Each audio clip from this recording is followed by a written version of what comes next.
Prince নিয়ে একেবারে খোলামেলা কথা বললেন এবার ডিরেক্টর অনন্য মামুন। যেদিন থেকে এটা সোশ্যাল মিডিয়ায় প্রকাশ্যে এলো যে প্রিন্স সিনেমাটার সঙ্গে অনন্য মামুন যুক্ত হয়েছেন, এই ডিস্ট্রিবিউশন এর দিক থেকে হোক, ডিস্ট্রিবিউশন এক্সাক্টলি অনন্য মামুন কিন্তু যুক্ত ছিলেন না। হ্যাঁ, অনন্য মামুন যেটা করেছিলেন সেটা হচ্ছে কিছু অফিসিয়াল কাজকর্মে প্রিন্সের প্রোডিউসারকে হেল্প করেছিলেন অনন্য মামুন। একদম ইনসাইডার তথ্যটা আপনাদেরকে দিলাম। তো প্রিন্স নিয়ে একেবারে খোলামেলা কথা বললেন এবং সেখানে অনন্য মামুনের একটা সামান্য দুঃখের জায়গা যেমন বেরিয়ে আসছে, ঠিক তেমনই প্রচন্ড বাস্তব একটা কথাও বেরিয়ে আসছে। আবারও অনন্য মামুন ইন্ডিকেট করবার চেষ্টা করলেন যে মেগাস্টার শাকিব খানের বিরুদ্ধে কিন্তু একটা বড় রকমের চক্র কাজ করছে। মেগাস্টার শাকিব খানকে ডাউন করবার জন্য অলরেডি একটা গ্রুপ বা একটা দল কিন্তু তৈরি হয়ে গেছে এবং সেটা দৃশ্যমান।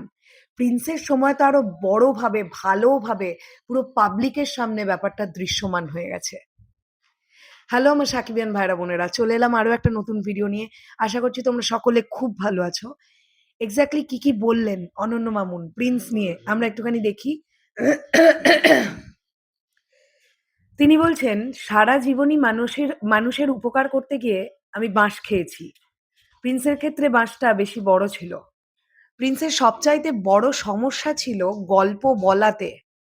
ভিএফএক্স ও বিজিএম মিউজিক আশারূপ হয়নি। তবে প্রিন্স চলচ্চিত্র যে একেবারেই খারাপ হয়েছে সেটা আমি বলতে পারি না। একটা গ্রুপ অলওয়েজ মেগাস্টারকে ডাউন করার চেষ্টা করে। প্রিন্স চলচ্চিত্রের ক্ষেত্রে সেটাই ঘটেছে। তবে চলচ্চিত্রটি ভালো করার জন্য মেগাস্টার শাকিব খান, প্রযোজক এবং পরিচালকের চেষ্টার কোনো ত্রুটি ছিল না।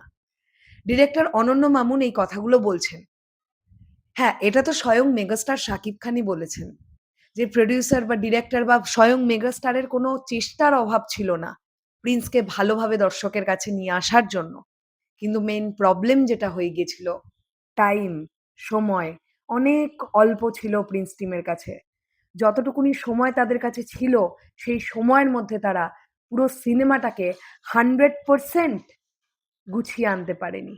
হয়তো সময়টা পেলে তারা এই যে সেকশনগুলো নিয়ে এত কথা উঠছে সেগুলো হয়তো ঠিক হয়ে যেত, যদি সময় পাওয়া যেত। তো অনন্য মামুন এই কথাটাই বললেন। দেখুন, একটা জিনিস একদম ঠিক, আপনারা আমার সঙ্গে একমত হবেন নিশ্চয়ই। অনেক সময় বাংলাদেশ ফিল্ম ইন্ডাস্ট্রির কিছু বিষয় যেগুলো অনেকেই বলতে ভয় পায়, ডিরেক্টর অনন্য মামুন কাউকে ভয় ডর না পেয়ে ওপেনলি বলে ফেলেন, বলে তো দেন। এটাও তো মানতে হবে যে একটা সময় কিন্তু ইন্ডিয়ান সিনেমাগুলো, স্পেশালি বলিউডের ফিল্মসগুলো, এই যে রিসেন্ট টাইমেও যে গিয়েছিল পাঠান, জওয়ান, বাংলাদেশ থেকে কি পরিমাণ ব্যবসা হয়েছিল। তো এই বিদেশি ছবি মানে ভারতীয় ছবিগুলোকে যে বাংলাদেশে নিয়ে যাওয়া, এই পুরো ব্যাপারটা কিন্তু অ্যাকশন কাট এন্টারটেনমেন্ট করেছিল অনন্য মামুন। তার জন্য তাকে কিন্তু কম প্রবলেম ফেস করতে হয়নি, কম চাপ তাকে সহ্য করতে হয়নি। কিন্তু সে করেছে এবং তার অনেক ইচ্ছে কিং সিনেমাটাও তিনি নিয়ে যাবেন বাংলাদেশে। দেখা যাক কি হয়। এটা তো ঠিক, তার কিছু কাজকর্মের ফলে অনেক সময় তিনি প্রচুর সমালোচনার মুখে পড়েছেন। আমরা নিজেরাও তাকে নিয়ে অনেক সমালোচনা করেছি। কিন্তু আমার মনে হয় অনন্য মামুন মানুষটা কমপ্লিটলি খারাপ নন। এটা আমার কোথাও গিয়ে মনে হয়। শুনুন, ভালো খারাপ মিশিয়েই মানুষ হয়। কোনো মানুষ এটা বলতে পারবে যে আমি 100% ভালো বা আমি 100% খারাপ? এটা হয় না। যাই হোক, এই পোস্টটা দেখলাম তাই আপনাদের সঙ্গে শেয়ার করলাম। এবার বলুন আপনাদের কি বক্তব্য এটা নিয়ে? শেষ করলাম ভিডিওটা। টাটা।